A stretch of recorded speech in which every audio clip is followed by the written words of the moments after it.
Bismillahirrahmanirrahim. Assalamualaikum and a very good day. First of all, I would like to welcome to all of you who make the time to be here, together listening to Virtual Speakers Corner Faculty of Agriculture. Thank you for all your support. My name is Khairul Naim bin Khairul Anwar, and I am going to be your host for this episode. Before I invite our speaker, allow me to introduce herself a little bit. Our speaker that will be giving out speech for the 12th episode of Virtual Speakers Corner is a first year student from Bachelor of Agriculture in Animal Science. Name given is Shaza Adriana Bt Shamsurrijal. She is an alumni of Asasi Sains Pertanian from Streamers 15.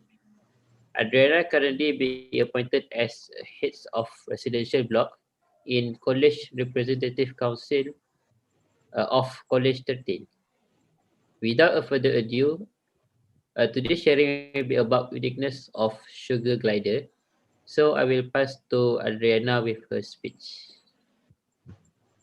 Okay, thank you. Assalamualaikum and hi everyone. My name is Shaza Adriana Bt Shamsurrijal, or better known as Nana or Shaza. Okay, today I'm going to share with you about the topic uniqueness of sugar glider. Okay, why sugar glider? Because sugar glider is my favorite pet and I have once uh, have them as a pet about 3 years ago, and I still have one of them in my house. Okay, next. I'm sure most of you have heard about sugar glider. So let's get to know them better. Okay, I'm going to tell you about sugar glider's basic information. First, the common name is sugar glider. The scientific name is Pitheurus breviceps, and sugar gliders are a type of mammals, and its diet is omnivore. Okay, if you don't remember what omnivore is an animal that has the ability to eat and survive on both plant and animal matter. Okay, if you see a group of sugar gliders, you can say that that is a colony of sugar glider because colony is their group name. Okay. Um, the size of the sugar glider is 6.3 to 8.3 inches long, and they weigh about 4.1 to 5.6 ounces. You can commonly find them in Australia, Tasmania, New Guinea, and neighboring islands of Indonesia, including Malaysia. Okay, next slide. Okay, now I'm going to tell you about 5 fun facts about sugar gliders. Firstly, sugar gliders are nocturnal marsupials. Okay, what is nocturnal marsupials? Marsupials are a type of mammal. When we think about a marsupial, we should think of a pouch. And yes, sugar gliders have pouches for females. Okay. Nocturnal means active at night. So we can say that sugar gliders are mammals that are active during the night. During the day, they will just sleep or stay in their bed. Okay. Next is sugar glider babies grow quickly. I can assure you that because in just about a month or two, my baby sugar glider was already as big as their parents. But mind that each one of them have a different rate of growth depending on the sufficiency of nutrients provided and how well you care for them. The third fact is sugar gliders almost never touch the ground. They rarely ever touch the ground because they spend most of their time in the trees or at higher grounds. They glide from tree to tree and make their homes in tree hollows. Next is sugar gliders cannot actually fly, but they do glide some impressive distances due to a unique body part. Australia's sugar gliders can glide about 165 feet. Do they have a wing? No, Instead, they use a special membrane called the pterygium. It extends from their fingers along the sides of their bodies to their toes, like webbing. They glide in much the same way that so-called flying squirrels that glides from tree to tree. Last but not least is sugar gliders have two sets of hands. They actually have two hands and 2 feet, but because their feet are so incredibly dexterous, they give the impression of having 4 hands. Since these creatures live in trees, they're like monkey in that their hands and feet are made up of 4 fingers with opposable thumbs. Next slide. So in case you're planning on having a sugar glider as a pet, I'm going to tell you about the 5 general sugar glider care that you should know. Firstly, housing. Of course, the bigger, the better, and the happier your sugar glider will be.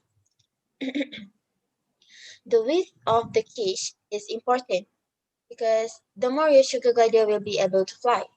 Of course, the larger the cage is, the more exercise your glider will be able to get. A cage that is no smaller than 4 feet tall by 3 feet wide are highly recommended. Since sugar gliders cannot be litter trained, it is important to get a cage that has a pull-out tray for easy cleaning. As I told you before, sugar gliders are nocturnal, so be sure that the cage is not in an area with a lot of noise or human traffic. Also be sure to put in several size bird perches branches or jumping ledges for lots of exercise. A nesting or sleeping pouch will provide your sugar glider with a place to curl up and go to sleep during the day, and also a place where it can hide and feel safe. Sugar gliders will use their scent glands to make their pouches smell like them. So, it is a good idea to have several pouches available in order to rotate them for cleaning. Otherwise, the pouches can become quite smelly. It is also important that the cage is in an area where there is a noticeable light difference between night and day. Otherwise, your glider will become confused about when to be awake or asleep. However, the cage should be kept out of direct sunlight because too much direct sunlight is never healthy for all living things. Next, the second general sugar glider care is feeding. Sugar gliders in the wild eat a variety of food ranging from sap on the trees, fruits and nuts to insects. To provide the best diet, a quality supplement food includes yogurt, baby food, carrots, apples, very small pieces of cooked chicken, eggs, and also crickets. Um, Good quality dried food should be given as a supplement, just a few pellets a day. A special treat you can provide is nectar, which is specially made for sugar gliders. And to prevent vitamin deficiencies, be sure to provide some vitamin supplements that is meant for sugar glider. Calcium intake is also important, but make sure to follow directions carefully to avoid overdosing.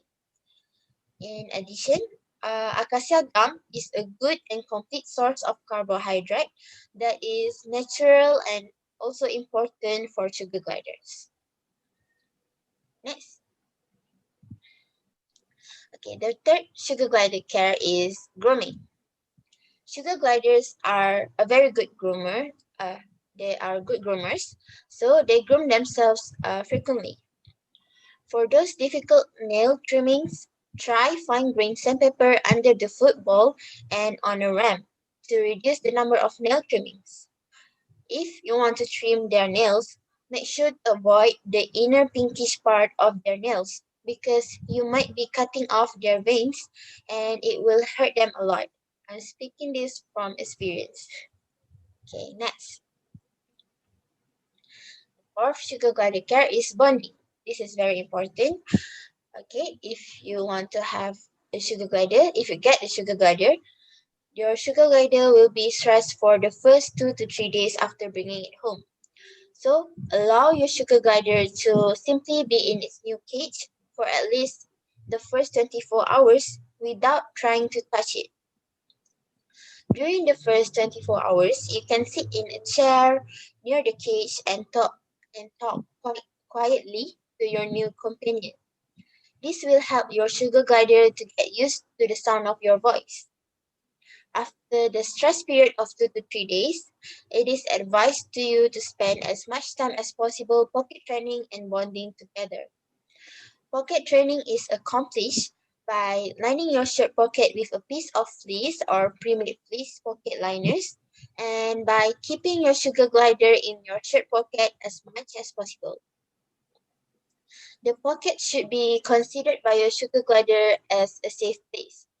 When sugar glider begin taken out of the pocket, put it on your hand with foot on your fingertip so that it will get used to you.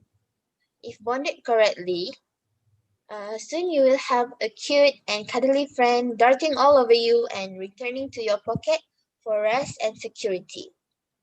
Please, I won't advise you to use discipline with the shy sugar gliders because patience is the only trainer. Okay, next. Last but not least is toys. Okay, sugar gliders are very playful animals and they enjoy having a variety of toys to play with.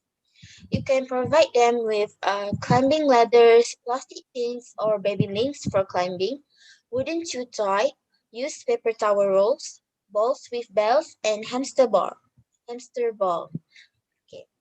Toys are very important because we don't want them to feel bored in their cage, and it is also good for their exercises. Next. Okay, so these are the pictures of me and my sugar gliders. If you can see the in the pouch, those are the three sugar gliders I used to have. Now I only have one, which is this one,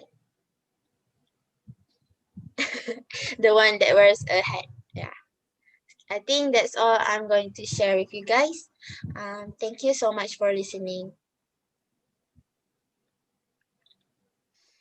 All right, I would like to say thank you to our speakers for her sharing on uniqueness of sugar glider, and not to be forgotten a token of appreciation for the viewers who spend a little bit of your time to be with us and listen. Okay, see you next time. All right, thank you guys. Thank you. Goodbye.